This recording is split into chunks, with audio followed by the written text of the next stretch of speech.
Hello, welcome to Mac's first ever weekly wrap. It's a new little series I want to try to do every week, kind of do something short form content where I go over a couple film news that was from this week and just kind of give a recap of it just in case you missed it. So let's get started. First piece of news is director Zach Krieger expects gamers to crucify him with this upcoming Resident Evil movie. This article is from Jennifer Chu of Screen Rant. Zach Krieger, the director behind Resident Evil reboot, prepares avid gamers for the upcoming film. The 2026 film follows a medical courier named Brian, played by Austin Abrams from Weapons, who becomes stranded in an isolated hospital as deadly outbreak unfolds in Raccoon City.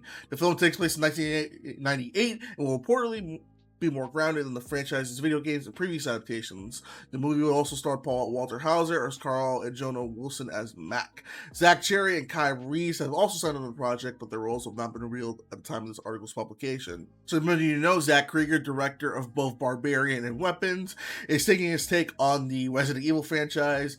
He has established that he thinks that the film would probably upset some gamers because of the history of the video game adaptation games and everything like that. So we will see how this comes out. But he says that they've taken their time, they've really curated this to make sure that this movie turns out to be very, very good. The new Resident Evil is slated to be released September 18th, 2026. On the next piece of news, we go to Variety, an article by Angelique Jackson, and it mentions that the new Spaceballs movie, the sequel that's been highly anticipated, its sequel is set for an April 2027 release date. The release date comes to April 23rd, 2027, on time for the first film's 40th anniversary. Rick Moranis will reprise his role in the goofy intergalactic adventures Lord Darkhelmet, along with Bill Pullman as Lone Star, Daphne Zuniga as Princess Vespa, and George Weiner as Colonel Sandros.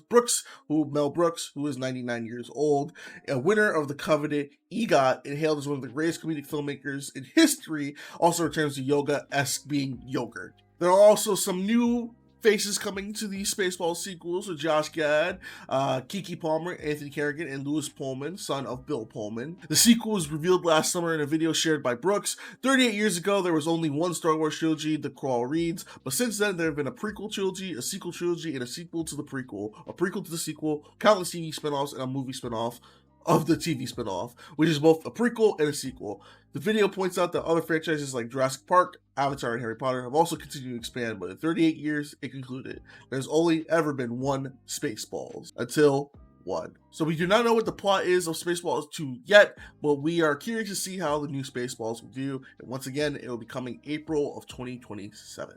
On the last piece of news, we got Cinelinx. We are getting a return of Speed Racer. Speed Racer will be finally getting its 4K UHD Blu-ray disc release on May 19th, 2026, in time for the film's, I believe, like 9, 10, 11, 12, 13, 14, 15, 16, 17, 18, 19, 20, 21, 22, 23, 24, 25, 26. It's 18-year anniversary. And not only that, Warner Brothers has announced they will be re-releasing Speed Racer on the week of April 25th across 225 locations across the United States. Many of you know Speed Racer is an anime adaptation, and it stars Emile Hirsch, Matthew Fox, Christina Ricci, John Goodman, Susan Sarandon, and it's pretty much, if you see Speed Racer, this movie is absolutely awesome. It is probably one of the best anime adaptations of all times.